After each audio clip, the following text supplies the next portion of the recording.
Merci Seigneur pour ta grâce, merci pour ce temps. Que ton esprit nous assiste en toutes choses au nom de Jésus. Amen. Que Dieu vous bénisse, que la main de Dieu soit sur la vie de chacun d'entre vous. Je suis très heureux de vous retrouver en ce dimanche au soir. Nous allons continuer notre moment de prière. Nous sommes toujours dans le jeûne et dans la prière. Je voudrais exhorter une personne à ne pas faiblir dans sa détermination des premiers jours, tel que tu avais de l'engouement, tel que tu étais motivé, tel que il y avait le feu de l'esprit. Il faut continuer. Et même quand on aura fini nos 33 jours à la fin de ce mois, je veux exhorter quelqu'un à toujours avoir une vie de prière, une vie de méditation, lecture de la parole de Dieu régulière. Comme je donnais les psaumes, il faut chaque jour lire la parole de Dieu, prier avec, c'est le secret. Que Dieu vous bénisse tous. Je suis très content de vous retrouver. Je salue tous ceux qui sont dans Telegram. Notre thème du jour, c'est comme dans un rêve. Donc, nous avons commencé un moment, nous allons le terminer. Le dernier samedi de ce mois, nous allons nous retrouver ici à ABC, c'est le 30, pour un moment de prière, pour un moment de partage, pour un moment de prophétique, pour un moment d'onction. La fin d'une chose valant toujours mieux que son commencement, et il sera bien que tu sois là le dernier samedi au niveau de ABC, All Blessing Center, situé à Bergerville, prolongement de MPT derrière la cité à Recas-Estroisie. Que Dieu vous bénisse, que la main de Dieu soit sur votre vie. Tu vas prendre la Bible dans le livre de Psaume 126, c'est notre psaume du jour. Et je veux dès maintenant dire que demain, nous allons lire deux psaumes. Demain, tu vas lire le psaume 127 et le psaume 128. Le psaume 127, tu vas le lire pour l'ordre dans lequel on est. Mais si tu prends note, c'est un psaume qu'on avait déjà lu, avec lequel on avait déjà prié. Donc, dans la journée, il faut lire le psaume 127 et le psaume 128.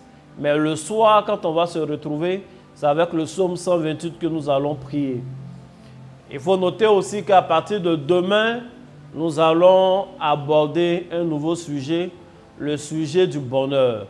Comment avoir le bonheur, comment être heureux sur la terre, comment rentrer pleinement dans le bonheur que Dieu nous promet. Et il y a des secrets, il y a des attitudes, il y a de la connaissance.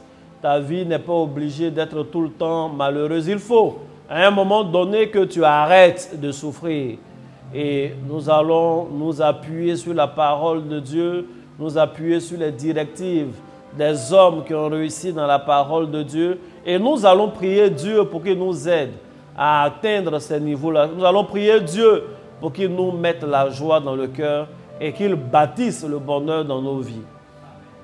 Donc à partir du lundi, il ne faudrait pas rater, c'est vraiment la dernière ligne droite. Ça serait du gâchis que d'avoir été présent pour combattre le dragon, pour écraser la tête du serpent, pour chasser les insectes. Et puis finalement, où on veut parler du bonheur, malheureusement, tu n'es pas là. Ça serait bizarre si tu as été là au moment où on parlait d'imiter Dieu par la parole créatrice, imiter Dieu en disant que la lumière soit utilisée, la bougie dans des prières. Et puis au moment où on parle de bonheur, tu n'es pas là. Que le non-accomplissement ne t'accompagne pas dans cette affaire de jeûne aussi qu'on a commencé. Ce qui fait que quand tu commences les choses, tu commences toujours bien. Et puis à la fin, quand il y a la récompense, tu n'es pas dedans. Il ne faut pas, ça va te suivre dans ce moment de jeûne. Parce qu'il aura distribution de grâce. Il aura distribution de bénédiction à partir de demain jusqu'à la fin de ce moment. Et il aura la cerise sur le dessert le dernier jour. Que Dieu te bénisse. Que la main de Dieu soit sur ta vie. Shalom ma fille Nash. Shalom David l'ange. Que Dieu vous bénisse. Psaume 126, tu vas répéter avec moi. Comptez des degrés. Quand l'Éternel amena les captifs de Sion, nous étions comme ceux qui font un rêve. Alors notre bouche était remplie de cris de joie. Et notre langue de chants d'allégresse. Alors on disait parmi les nations. L'Éternel a fait pour eux de grandes choses. L'Éternel a fait pour nous de grandes choses. Nous sommes dans la joie. Éternel, ramène nos captifs comme des ruisseaux dans le midi. Ceux qui sèment avec l'âme moissonneront avec chant d'allégresse. Celui qui marche en pleurant, quand il porte la semence, revient avec allégresse. Quand il porte ses gerbes. Faut dire Amen. Bien-aimé, je vais prendre un autre passage que je vais lire. Tu ne vas pas répéter. Je vais aller dans le livre de 2 Chroniques. Tu es là? 2 Chroniques, le chapitre 32. Pour faire court, je vais lire à partir du verset 13. 2 Chroniques 32, verset 13. Je lis la parole du Seigneur. Ne savez-vous pas ce que nous avons fait, moi et mes pères, et tous les peuples, à tous les peuples? Je réponds. 2 Chroniques 32, à partir du verset 13. Ne savez-vous pas ce que nous avons fait, moi et mes pères, à tous les peuples des autres pays? Les dieux des nations de ces pays ont-ils pu délivrer leur pays de ma main? Il faut dire, mon Dieu est différent. Mon Dieu est différent. Parmi tous les dieux de ces nations que mes pères ont exterminés, quel est celui qui a pu délivrer son peuple de ma main? Pour que votre Dieu puisse vous délivrer de ma main. Il faut dire, mon Dieu est différent. Mon Dieu est différent. Qu'Ézéchias ne vous séduise point et qu'il ne vous abuse point ainsi. Ne vous fiez pas à lui, car aucun Dieu d'aucune nation ni d'aucun royaume n'a pu délivrer son peuple de ma main et de la main de mes pères. Vous dites, mon Dieu est différent. Mon Dieu est différent. Combien moins votre Dieu vous délivrera-t-il de ma main? Les serviteurs de Sankérib parlaient encore contre l'Éternel Dieu et contre Ézéchias, son serviteur. Et il envoya une lettre insultante pour l'Éternel, le Dieu d'Israël, en s'exprimant ainsi contre lui. De même que les dieux des nations des autres pays n'ont pu délivrer leur peuple de ma main, de même le Dieu d'Ézéchias ne délivrera pas son peuple de ma main. Il faut dire encore, mon Dieu est différent. Mon Dieu est différent. Les serviteurs de Sankérib crièrent à haute voix en langue judaïque, afin de jeter l'effroi et l'épouvante parmi le peuple de Jérusalem qui était sur la muraille, et de pouvoir ainsi s'emparer de la ville. Ils parlaient du Dieu de Jérusalem comme des dieux des peuples de la terre, ouvrage des mains d'hommes. Le roi Ézéchias et le prophète Ésaïe, fils d'Amos, se mirent à prier à ce sujet. Et ils criaient au ciel. Qu'ont dit le roi Ézéchias et le prophète Ésaïe? Le roi Ézéchias et le prophète Ésaïe. Alors l'Éternel envoya un ange qui extermina dans le camp du roi d'Assyrie tous les vaillants hommes, les princes et les chefs. Et le roi, confus, retourna dans son pays. Il entra dans la maison de son Dieu. Et là, ceux qui étaient sortis de ses entrailles firent tomber par l'épée. Ainsi l'Éternel sauva Ézéchias, verset 22, et les habitants de Jérusalem et de la main de Sankérib, roi d'Assyrie, et de la main de tous. Et il les protégea contre ceux qui les entouraient. Beaucoup de gens apportèrent dans Jérusalem des offrandes à l'Éternel et de riches présents à Ézéchias, roi de Juda, qui depuis fut élevé aux yeux de toutes les nations. Il faut dire Amen. Amen. Il faut dire mon Dieu est différent. Mon Dieu est différent. Pourquoi je vous lis ce passage? Je vous lis ce passage parce qu'il est dans un contexte semblable à ce que nous avons lu dans le livre de, comment on appelle, de Psaume tout à l'heure. Dans ce contexte-là, il y a un roi qu'on appelle Sankérib, d'autres disent Sanchérib. Il est le roi d'Assyrie et il est puissant sur la terre. Et depuis ses pères, depuis la grande Babylone, c'est eux, c'est des hommes de guerre. C'est un empire sans limite. C'est un empire à qui tous les autres royaumes appartiennent. Il conquiert ce qu'il veut conquérir. Et aucune armée n'est capable de leur résister. La dernière fois, je vous disais ici que les guerres que nous voyons dans l'Ancien Testament sont des guerres spirituelles. Parce que avant tout, avant d'être des confrontations de stratégie militaire, avant d'être des confrontations de technologie militaire, c'était d'abord des confrontations de divinité.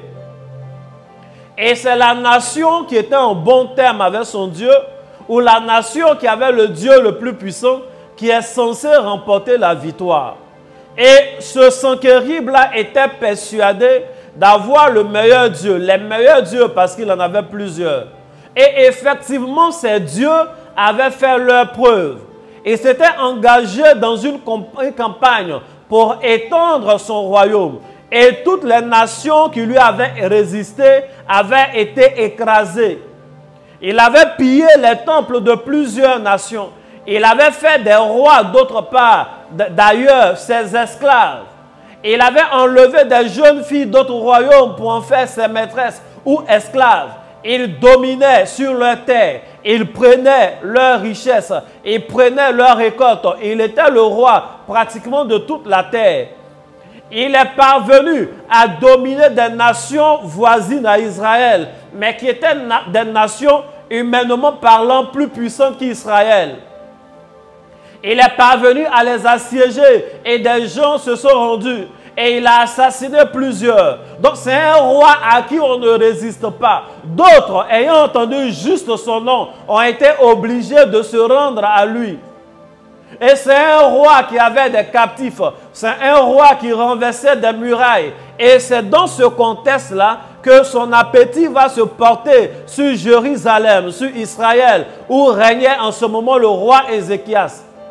Et il va réussir à entourer, il va avoir des conseils de guerre. Ézéchias et ses anciens vont décider de boucher les sources d'eau, faire ce qu'ils peuvent faire, rebâtir des murailles, mais ils vont se faire assiéger. L'armée du roi d'Assyrie qui vient était puissante. Et il prévient Israël, il leur dit, ce n'est pas la peine d'engager une guerre, vous êtes assiégés. Ce n'est pas la peine d'engager une guerre, vous serez des captifs.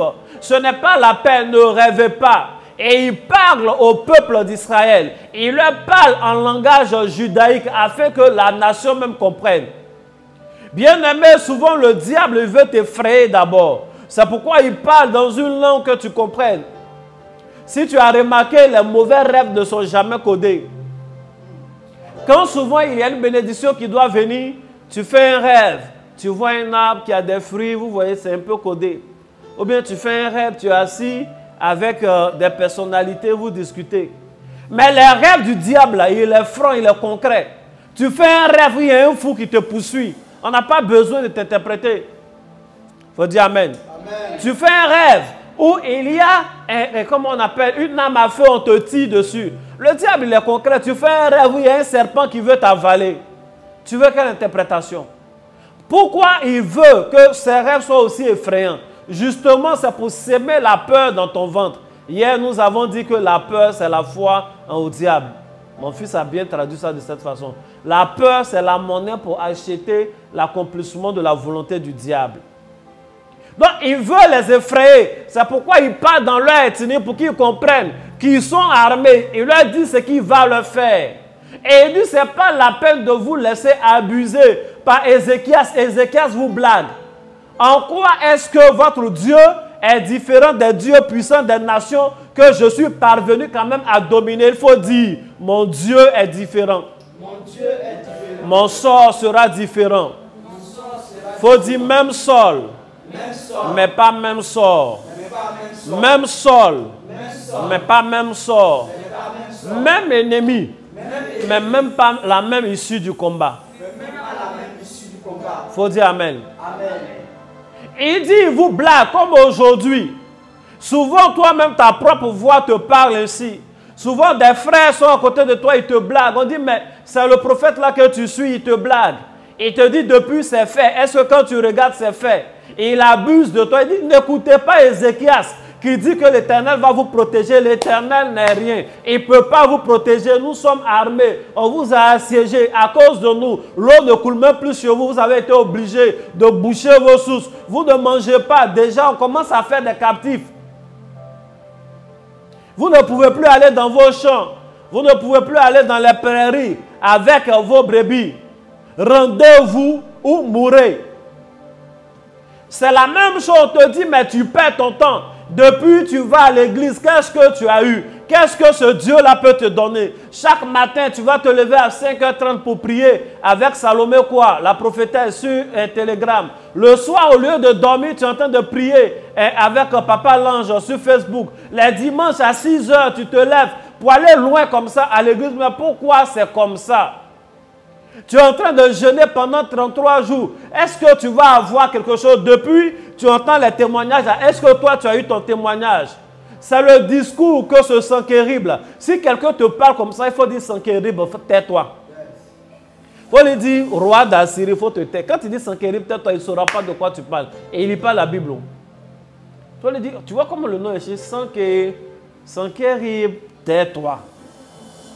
Il faut lui dire qu'il se taise. Tu es là, tu pries. On dit oui, à l'ami, tu as pris. On dit il faut faire bien, tu fais tout ça là. Est-ce que ça peut faire quelque chose? Est-ce que le Dieu que tu invoques là, tu es sûr? Est-ce que cette prophétie va se réaliser? Ne laisse pas le prophète abuser de toi. Ne laisse pas des paroles mielleuses te faire rêver. Il faut dire je vais rêver et Dieu va accomplir mon rêve. Je vais rêver et Dieu va accomplir mon rêve. Et la Bible dit, il essayait de frayer le peuple. Mais qu'est-ce qui va se passer? Le peuple était serré, le peuple suivait les consignes du roi. Et la Bible dit que le roi et le prophète vont se mettre à prier l'Éternel. Bien aimé, le roi ne comptait pas sur son intelligence politique, mais il prenait appui sur ce que le prophète lui disait. Si tu es un homme de destinée, il te faut un prophète dans ta vie. Il te faut vraiment un prophète dans ta vie. Il te faut un prophète dans ta vie. Le roi ne priait pas par hasard. La Bible dit les deux priaient. Ils priaient avec le roi. Peut-être qu'il faisait des actions prophétiques. Peut-être qu'il faisait des proclamations. Mais une chose est sûre. Face à l'adversité, ils ne se sont pas tus. Bien aimé, face aux difficultés, ne te tais pas. Arrête de pleurer uniquement dans ton lit. J'ai l'habitude de dire, ce n'est pas parce qu'un problème a vieilli qu'il va se résoudre lui seul. Face au problème, on prie. Ils étaient assiégés. Le roi et le prophète ont prié. Ils ont élevé la voix vers l'Éternel. Et Dieu a agi pour eux. Vous savez, cette saison-là, je te l'annonce, la honte ne sera pas dans ton camp. Amen. La honte sera dans le camp de tes ennemis. Amen. Il y a une leçon que tu dois tirer. Le sujet était un sujet sécuritaire. Israël était menacé. Le sujet était un sujet politique. Leur territoire allait être conquis. Donc le sujet était un sujet qui engageait premièrement le roi qui gérait le pays. Et le roi a confié le sujet au prophète. Mais qu'est-ce qui va se passer? La Bible dit, les deux priaient. Je veux exhorter un enfant de Dieu à dire, je veux exhorter un enfant de Dieu à prier même si tu as confié ton sujet à un prophète. Le fait que le prophète a pris ton sujet de prière et qu'il est en train de prier ne t'interdit pas l'accès à Dieu.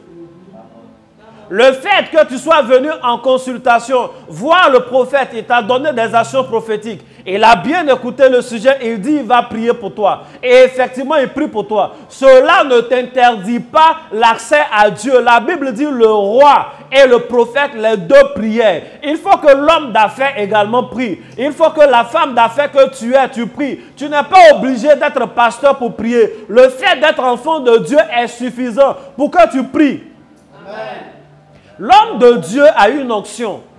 Donc, on sent le fardeau de vos défis. Mais sincèrement, toi-même, là, tu sens aussi le fardeau de ton défi. Et face à ce fardeau-là, il faut prier, il faut crier à Dieu. Le prophète n'est pas le substitut de ta relation avec Dieu. Le prophète, il vient pour t'orienter, pour t'indiquer le chemin. Mais il ne va pas prendre tes pieds pour marcher pour toi. Il ne va pas prendre tes pieds pour marcher pour toi. Il faut suivre le chemin. Le prophète à qui tu parles, il prie. En fait, il y a des extrémistes. Il ne faut pas être extrémiste dans des choses de ce genre-là. Il y a des gens qui disent, non, non, non, moi seul, je peux prier, ça suffit. Je n'ai pas besoin de prophète. Dieu connaît tout le monde, c'est une erreur. La Bible dit, confiez-vous en l'Éternel, vous serez affermis. Confiez-vous en ses prophètes et vous réussirez. Les prophètes, là, Dieu nous a suscités depuis l'Ancien Testament. Et puis on est là dans le Nouveau Testament. Quand on va aller au ciel, dans l'Apocalypse, il y a des prophètes là-bas encore. Tu t'es calmé, là-bas, il n'y a pas d'évangéliste. Il va annoncer l'évangile à qui nous tous on est sauvés. Il faut dire Amen. Il faut dire Amen. Amen. Donc il y a des gens qui disent, je n'ai pas besoin du prophète. Pas la peine, les histoires, nous tous on connaît Dieu. Le voile est déchiré, bien aimé. Le voile est déchiré, mais chacun a ses dons, chacun a son ministère. Et les ministères ne sont pas là pour la décoration. C'est pour le corps de Christ. Et toi, tu fais partie du corps. Tu ne dis pas Amen? Amen. Donc, il y a des gens aussi de l'autre côté de l'extrême qui disent, je n'ai pas besoin de prier l'essentiel. Mon prophète est informé de la situation. Je n'ai pas besoin de prier. L'essentiel, mon pasteur sait quel est le problème. Et il intercède pour moi. Non, ça ne suffit pas. Il faut choisir le juste milieu qui est sage. Le prophète va prier pour toi, il faut te confier en lui. Mais cela ne veut pas dire, toi, tais-toi et ne fais rien. Et il faut que tu pries, même si c'est 5 minutes, même si c'est 10 minutes. La Bible dit, le roi Ézéchias et le prophète Ésaïe, les deux élevaient la voix et ils priaient. C'est pourquoi depuis quelques jours, je suis en train de te dire, il faut que tu pries. C'est pourquoi depuis des années, j'ai engagé des enseignements. La prière qui garantit les ossements. Parce que je veux que tous ceux qui me suivent, mes filles spirituelles, ceux qui apprécient ce que je fais, je veux que vous soyez des hommes et des femmes de prière. Des gens qui exposent leur situation devant Dieu. Le Dieu que nous suivons là, il est vraiment vivant. Et il agit. N'aie pas honte et ne sois pas paresseux. N'hésite pas à lui parler de ton cas. Il va agir. Et nous sommes dans une saison favorable. Il faut dire Ézéchias et le prophète Ésaïe prièrent. Ézéchias et le prophète Ésaïe prièrent. Ézéchias était un roi. Peu importe ton métier, tu dois prier. Dès l'instant que tu connais le nom de l'Éternel, il dit, puisqu'il connaît mon nom, il va m'invoquer et je vais lui répondre. Tu peux invoquer Dieu également, tu peux prier. Je parle à une femme d'affaires, je parle à une mère. C'est vrai, tu as confié le sujet de tes enfants à ton prophète. Tu as bien fait. Le prophète va prier, mais la prière d'une mère pour ses enfants a aussi de la force, a une énergie spirituelle incomparable. Il faut fléchir genoux et prier pour le succès de tes enfants. Il faut fléchir genoux et prier pour leur éducation. Il faut fléchir genoux et prier pour toutes leurs démarches qu'ils font dans la vie. Ça va les bénir. Amen. De la même façon que si, malheureusement, dans le monde de la sorcellerie, une mère est sorcière, c'est une réalité, livre son enfant, il faut vraiment, c'est compliqué pour l'enfant là. C'est comme ça une mère qui est dans le Seigneur. Si elle livre son enfant au Saint-Esprit, mais l'enfant là est béni. Ce que l'enfant fait, ça réussit comme ça. Il fait petit truc, ça prend. Quand on dit promotion, parce que dès le commencement, on l'a livré à Dieu. Vous n'avez pas vu comment ils ont livré, excusez-moi, comment ils ont livré Samuel? Mais Samuel a réussi. Il est devenu un grand prophète. Il est devenu un grand juge. Il est devenu un grand sacrificateur. Père spirituel des rois. C'est sa maman, hein? Ce jour-là, même le prophète avait bu. Le sacrificateur Isaïe. Il était couché à un poteau comme ça. Et puis après, il se lève, il voit, il y a une femme qui est couchée là, sa bouche remuée. Hé, toi aussi, ton vin n'est pas encore passé. Elle dit non, non, non, moi, ce n'est pas vin. On n'est pas la même chose. Ce n'est pas la même situation. Moi, c'est la douleur là qui me fait prier comme ça. Mais même dans le daïko du prophète, il dit bon, il faut partir. L'année prochaine, à la même saison, tu vas accoucher. Bien aimé, un prophète, il est 24 sur 24 prophètes. Même quand il vient de se réveiller. Même quand le vin est encore dans ses yeux d'une manière, ce n'est pas une manière de dire il faut qu'il soit donné au vin. Mais ce qui est en lui, là, c'est en lui. Même quand il est en culotte, il prophétise, ça apprend. Même quand il est en train de sortir de la douche, il prophétise, ça apprend.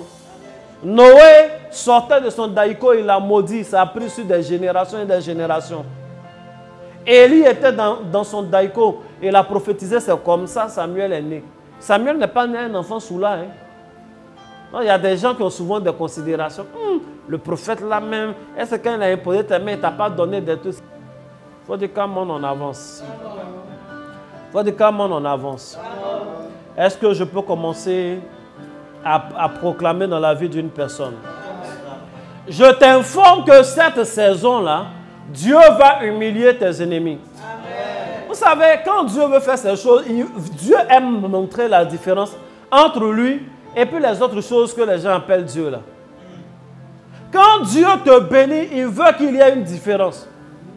Et il a vaincu plusieurs dieux, ce Sennacherib là. La Bible dit lorsque le prophète et Ézéchias ont prié, vous savez ce que Dieu a fait? Il a envoyé un ange. Il faut dire un. Où est le verset même? Trouvez-moi le verset, trouvez-moi le verset, trouvez-moi le verset. Verset 21. Alors l'Éternel envoya un ange, un seul, qui extermina dans le camp du roi d'Assyrie tous les vaillants hommes. Ça veut dire, lui, il ne s'attaque pas aux flequets, aux petits là. Dieu a envoyé un seul ange. C'est-à-dire, ils sont parvenus à dominer des nations qui avaient plusieurs dieux. Ils avaient des temples, ils avaient des dieux, Dieu tonnerre. Dieu, de temps en temps, il peut lancer la foudre. Ils avaient des dieux, dieux de la forêt. Ils avaient des dieux dont le masque fait peur, des choses comme ça. Sennacherib a réussi à les vaincre. Et puis autour du peuple d'Israël, Dieu a envoyé un seul ange.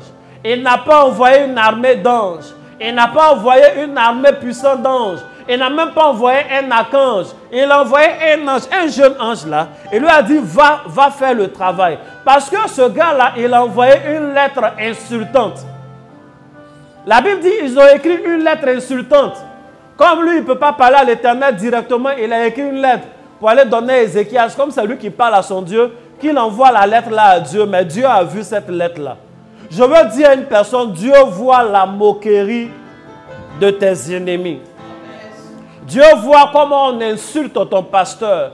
Dieu voit comment on insulte ton église. Dieu voit comment on insulte ta foi. Dieu voit comment on l'insulte lui à cause de ta situation. Mais l'Éternel envoie un ange dans ta situation. Aujourd'hui même au nom de Jésus. L'Éternel envoie un ange pour régler la situation. Et il a envoyé un ange. Et l'ange s'est attaqué aux hommes sur qui ce Sennacherib là comptait. Il comptait sur les hommes vaillants. Il comptait sur des héros, ses soldats les plus forts. Il comptait sur ses soldats les plus gradés. Les gens qui avaient des stratégies militaires. La Bible dit que le seul ange là, il est rentré dans son armée et il a exterminé tous les hommes vaillants. Ils sont morts. Il les a exterminés. Et il a été obligé de fuir. Et quand il fuit, il trouve que ses enfants également, tous ceux qui sont sortis de ses entrailles, parce que Sennacherib, c'est des gens qui règnent par génération. Si vous avez remarqué dans son discours, il aime dire, mes pères ont fait ceci, mes pères ont fait ceci. Et ces enfants sont là et les éduquent dans l'orgueil. Donc c'est des enfants qui sont éduqués comme la relève des héros qui vont faire du mal aux autres nations aux alentours. Ils sont morts parce qu'il s'est en pris à l'armée de Dieu, à Israël. Je déclare en ce jour, que tout Sankérib qui assiège ta vie, qui fait que les sources de ta vie sont bouchées, que Dieu envoie un ange pour l'exterminer et exterminer ceux qui étaient censés prendre la relève au nom de Jésus. Que Dieu envoie un ange pour parler dans ta situation au nom de Jésus.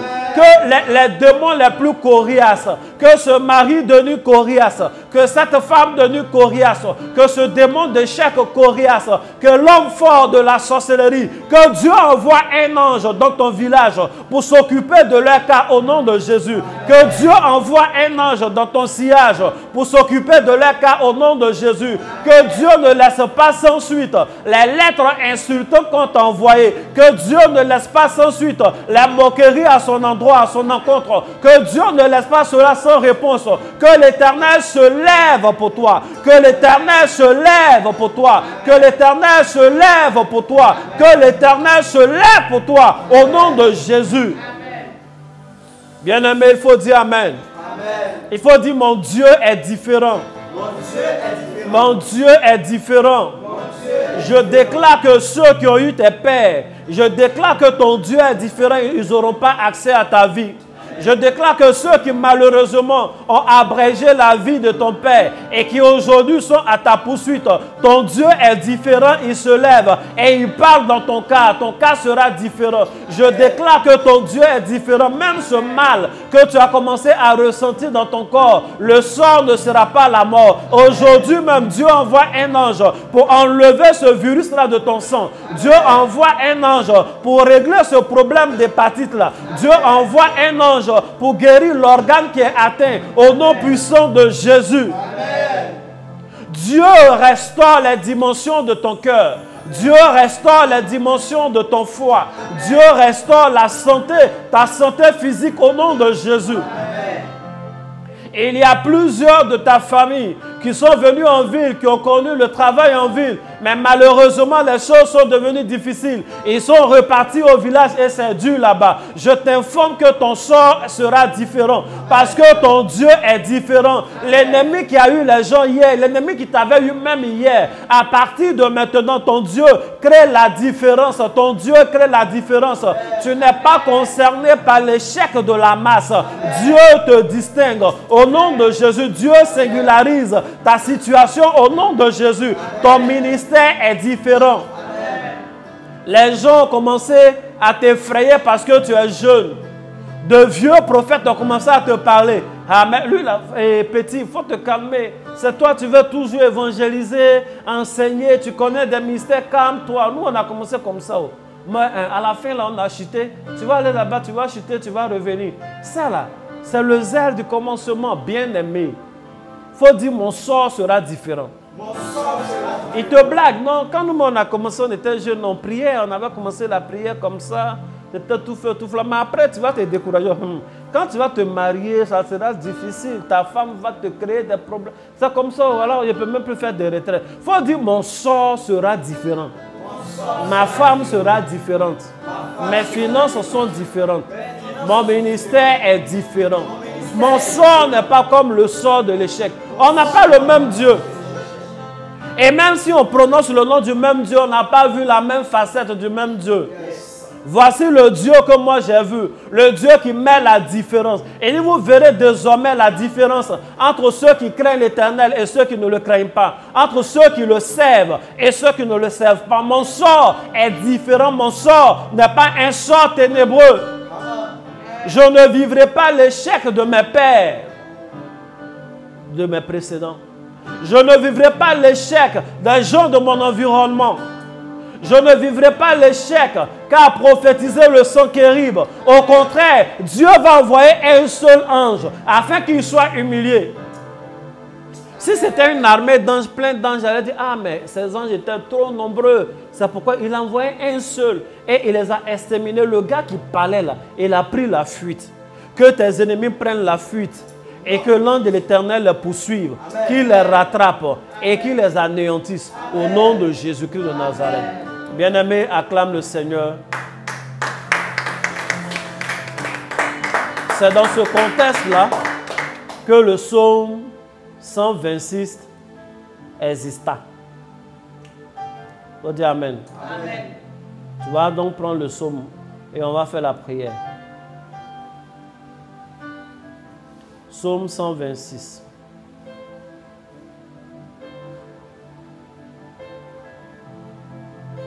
Tu vas lire avec moi, tu vas répéter avec moi dans un esprit de prière. Cantique des degrés. Quand l'Éternel ramena les captifs de Sion, nous étions comme ceux qui font un rêve. Bien-aimé, il y a des choses qui vont t'arriver, toi-même tu vas penser que tu rêves. Il y a des nouvelles, tu vas apprendre, tu vas penser que non, mais c'est un rêve. Il y a quelqu'un qu'on va demander en mariage, tu vas penser que c'est mari de nuit, que c'est un rêve. Ce n'est pas un rêve, c'est la réalité, il faut te pincer, c'est toi.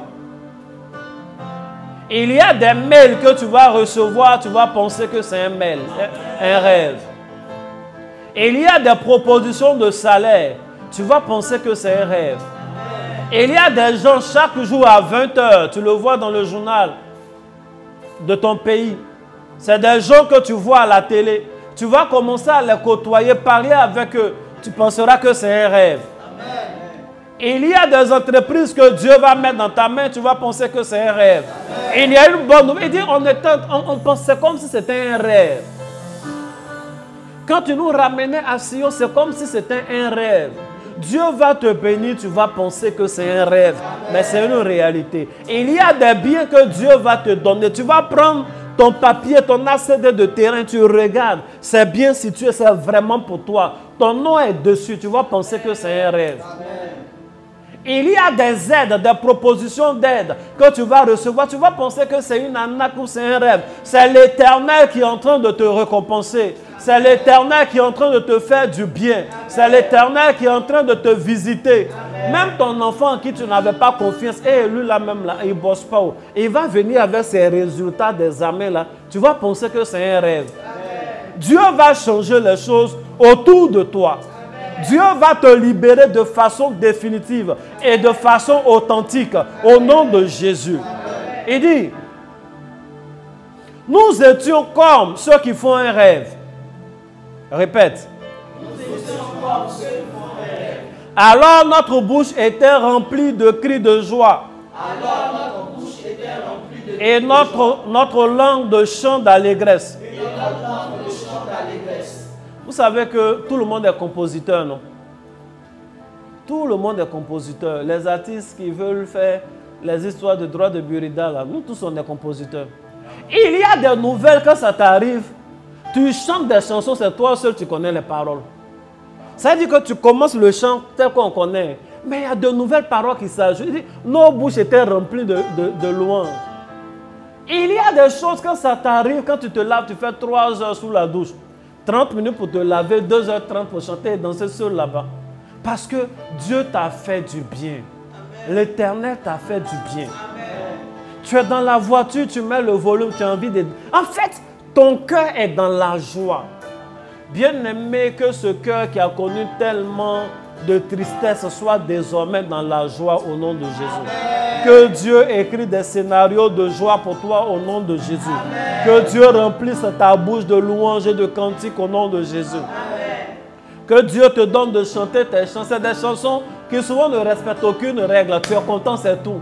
Que Dieu te donne ces cantiques-là au nom puissant de Jésus. Amen. Que Dieu te mette dans la bouche des cris de joie au nom de Jésus. Amen. Que Dieu te permette, te donne des occasions où tu fais « Oh yes ». Oh yes, il ne savait pas, mais c'est fait. Oh yes, que Dieu te donne ces occasions. Amen. Que Dieu te donne de crier oh yes. Quand tu prends ton test de grossesse, tu regardes enfin et il y a 2 traits qui sortent. Tu vas faire des analyses biologiques, c'est confirmé. Que Dieu te mette ce genre de joie dans ton cœur et dans ta bouche, dans ta situation, au nom de Jésus. Amen. On dit Amen. Est-ce qu'on peut continuer à lire? Amen. Alors on disait parmi les nations, l'Éternel a fait pour eux de grandes choses. Il faut dire Amen. Amen. Vous savez, il faut être très discret. Il y a des choses, il ne faut pas trop faire du bruit. Mais il y a des bénédictions, là, on n'a pas le choix. Il y a des bénédictions qui font elles-mêmes leur bruit. Il y a les bénédictions qui font elles-mêmes leur bruit. Par exemple, tu tombes enceinte là. Tôt ou tard, ton ventre va pousser. On dit que ça ne pousse pas pour aller derrière. D'après mon fils spirituel. Tôt ou tard, les gens vont voir. Si Dieu t'a donné une nouvelle voiture, tu ne peux pas mettre la voiture là dans ta poche pour te promener. Les gens vont voir. Les gens vont voir. Si Dieu t'a donné une maison, la maison, tu ne peux pas mettre dans une boîte d'allumettes. La maison est là. Quand ils vont vouloir te rendre visite, ils vont voir. Que Dieu te donne des bénédictions évidentes. Amen. Que Dieu te donne des bénédictions évidentes. Amen. Il y a des bénédictions, il y a des nominations, on lit dans le journal officiel, à la télé. Tu vas faire comment? Les gens sauront que Dieu te donne de telles bénédictions au nom de Jésus. Amen. Et des bénédictions que tu vas assumer au nom de Jésus. Amen. Et les nations aux alentours disent que l'Éternel leur a fait de grands biens. Que l'Éternel te fasse de grands biens. Et que les gens qui sont autour voient que c'est l'Éternel qui bénit. Amen. André, tu n'aimes pas bénédiction, tu ne dis pas bien Amen. Il dit, donc les nations aux alentours ont dit l'Éternel a fait pour eux de grandes choses. Le verset 3, il va assumer. L'Éternel a fait pour nous de grandes choses. Amen. Nous sommes dans la joie. L'Éternel ramène nos captifs comme des ruisseaux dans le midi.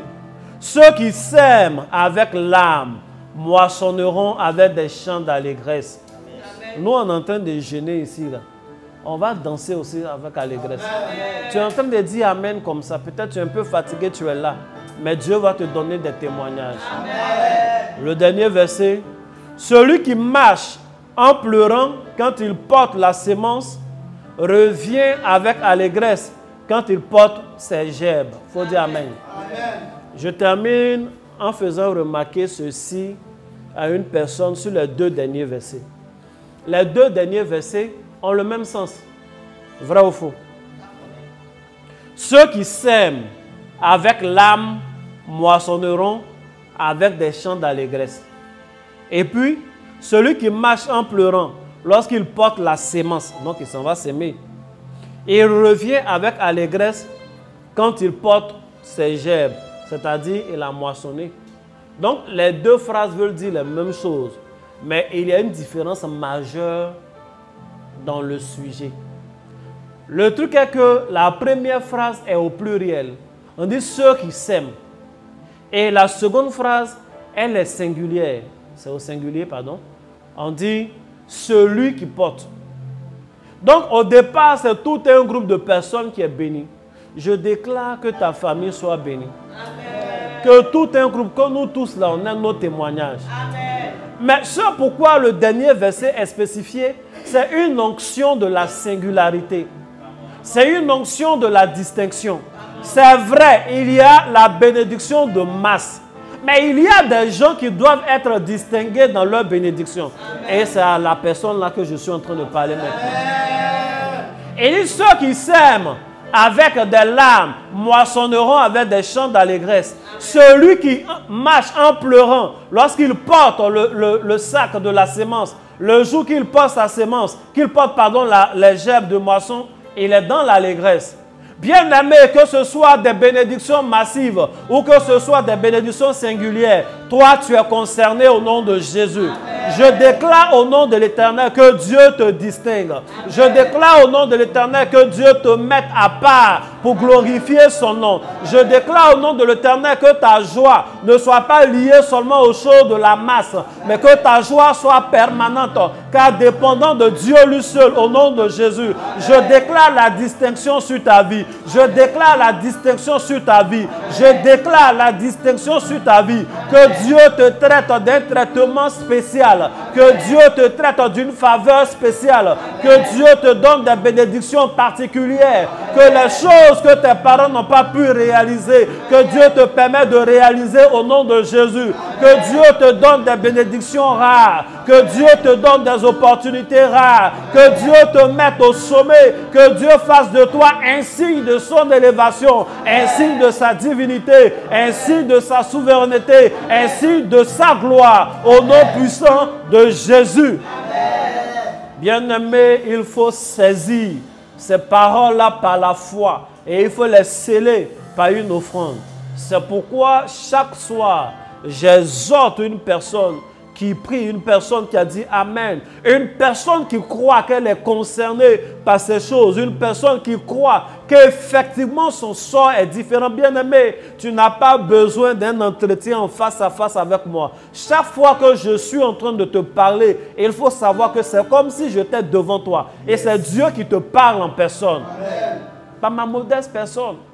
Et ce Dieu-là, l'un de ses principes, c'est le principe d'offrande. C'est pourquoi chaque fois que je parle, quand je commence ces propos, il y a des numéros qui sont affichés. C'est pour que tu fasses une offrande pour sceller. C'est pour que tu donnes à Dieu. Cela fait partie de la parole de Dieu. Amen. Il faut dire Amen. Amen. Bien-aimé, il faut faire ton offrande. C'est la première fois que j'insiste comme ça. Je sais pourquoi. Je sais pourquoi. Pour aujourd'hui, là, ne laisse pas passer. Si tu n'as pas d'argent sur ton compte, c'est vrai, les 20 heures, dans nos quartiers, maintenant, il y a des coins. Sors, il va faire une offrande. Si tu as tourné, tu n'as pas pu faire, il faut tout faire demain à la première heure. Il faut faire une offrande. Il faut vraiment sceller cette histoire de « mon Dieu est différent, mon cas sera différent ». Mon cas sera différent. Je le dis parce que je prie pour nos nations. Et nous voyons aussi beaucoup de décisions. Il y a des choses qui arrivent. S'il n'y a pas l'onction de distinction sur nous, on sera dans la masse et puis on va souffrir. On va dire c'est général, ça ne dépend pas de nous. C'est devenu comme ça, c'est des décisions de ceux qui nous dirigent à gauche et à droite. Bien aimé, il faut que ton sort et ton cas soient différents. Et il faut sceller cela. Celui qui a tué les gens dans les nations. Et la Bible dit quoi? Quand son sort a été différent, la Bible dit, les nations qui étaient aux environs ont pris beaucoup de biens. Non seulement ils sont venus donner à l'Éternel, mais ils sont venus donner à Ézéchias le roi aussi. Et Ézéchias a été élevé. Les gens non seulement vont se confier à ton Dieu, mais ils vont te respecter. Ils vont te respecter. Ils vont respecter ton Dieu, mais ils vont te respecter aussi. Il faut dire Amen. Amen. Que Dieu te bénisse. Amen. Que la main de Dieu soit sur ta vie. Amen. Nous avons fini notre moment. Nous allons aborder un autre thème. Nous allons partir dans la dernière ligne droite et ce sera le bonheur. Comment on obtient le bonheur. Il y a beaucoup de coachs, il y a beaucoup de choses, il y a ce que nos parents nous ont dit, c'est bon. Mais nous allons, en ce qui nous concerne, nous référer aux indications de la Bible et aux secrets spirituels. Donc le bonheur, c'est une chose importante, ça couvre tous les domaines de la vie. Il ne faudrait pas que tu manques. Que Dieu vous bénisse, que la main de Dieu soit sur votre vie. Shalom. Pour dire mon Dieu est différent. Mon Dieu est différent. Mon cas est différent. Mon cas est différent. Même sol. Même sol. Mais pas même sort. Mais pas même sort. Que Dieu te bénisse. Amen. Shalom.